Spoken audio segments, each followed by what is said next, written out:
What's good? What's good, everybody? Welcome back to another episode of the Urban Platform Speaks.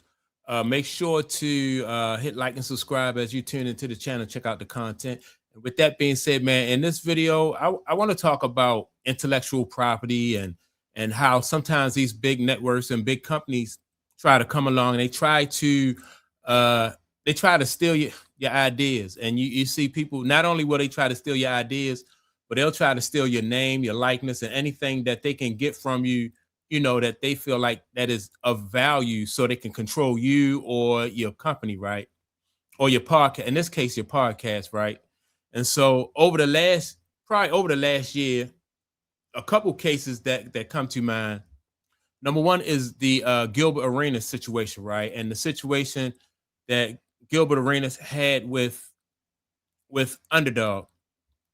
And so Gilbert Arena enters into an agreement with Underdog, and some kind of way Underdog maybe became, they wasn't happy with Gilbert Arenas, or Gilbert Arenas did something that they thought may have made the board negative attention to the podcast, right?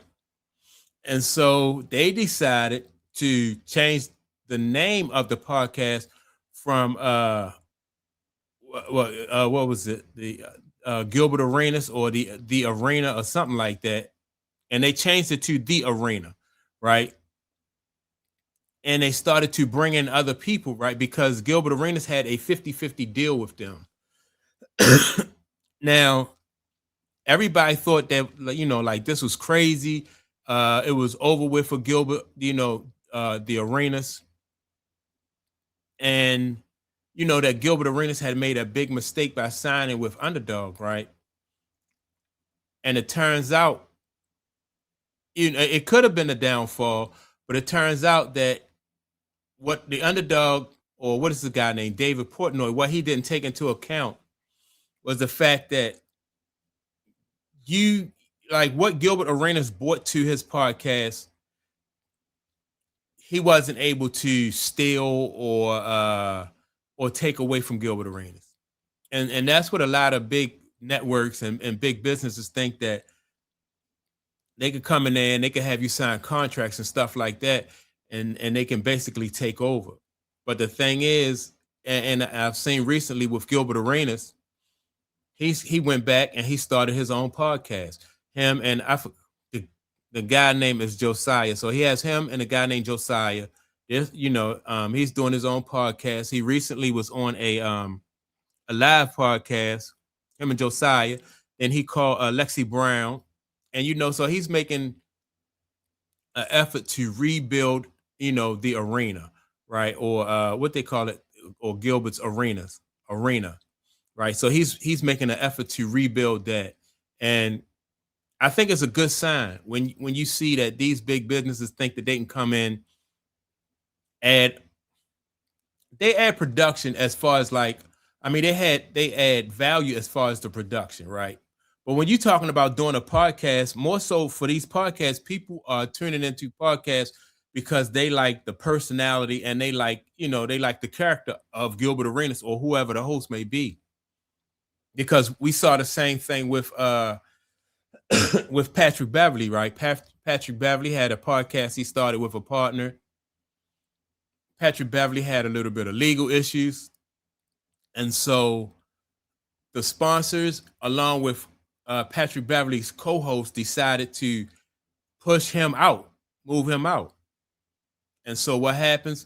Patrick Beverley was hurt at first, especially by the guy, his co-host, who he thought was his friend. Patrick Beverley goes on to start his own podcast, and next thing you know, his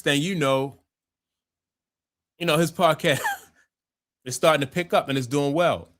And the podcast that his friend and his so-called business partners took away from him starting to slide, and I think that's what these guys get who try to use these underhanded methods and underhanded ways to try to steal your intellectual ideas and everything like that. And I just think it's good. I think what Shannon Sharp has built for his podcast, as far as being independent. And like if Shannon Sharp has sponsors, he don't partner with them. He just promote like whatever product or service that they're selling on there.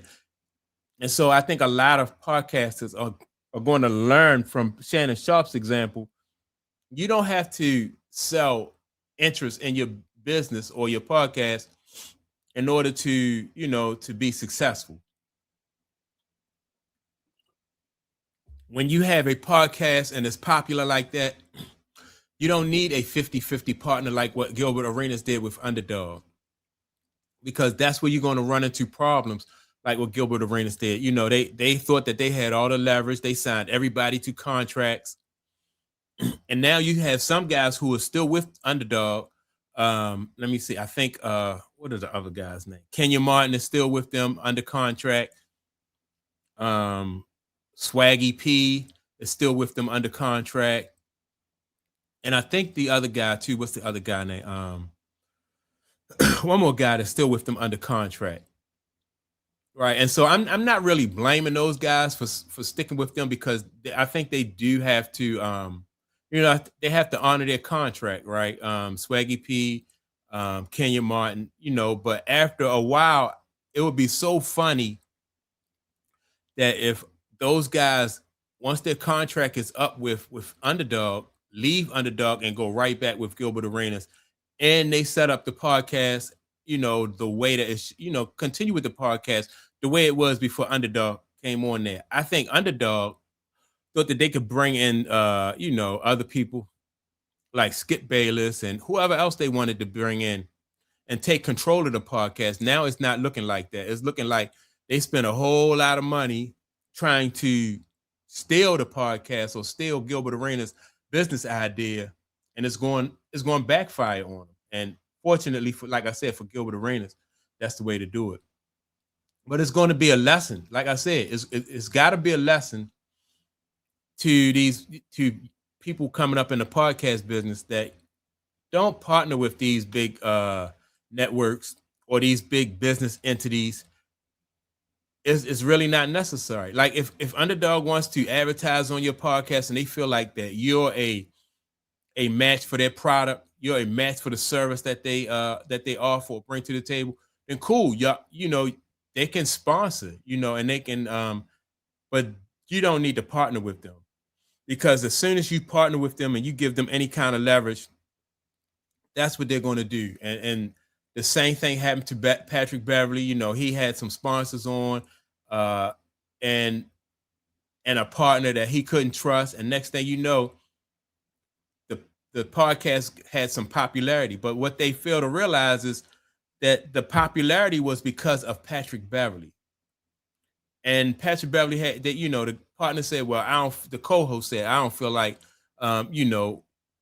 he's a good look for the podcast, and I don't feel comfortable with. But if it wasn't for Patrick Beverley, you wouldn't be on a popular podcast. And so that guy just cheated. He thought he was undercutting Patrick Beverley, and you can steal somebody's views and likes and stuff like that, but you can't.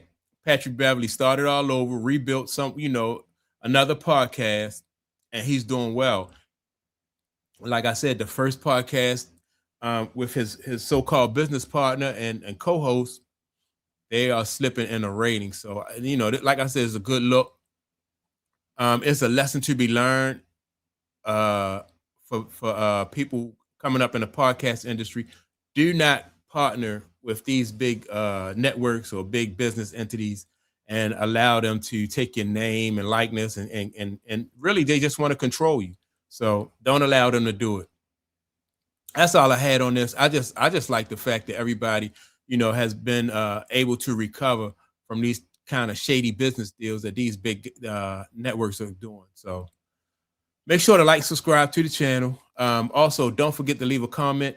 And with that being said, man, I'm going to check y'all out in the next video. Peace.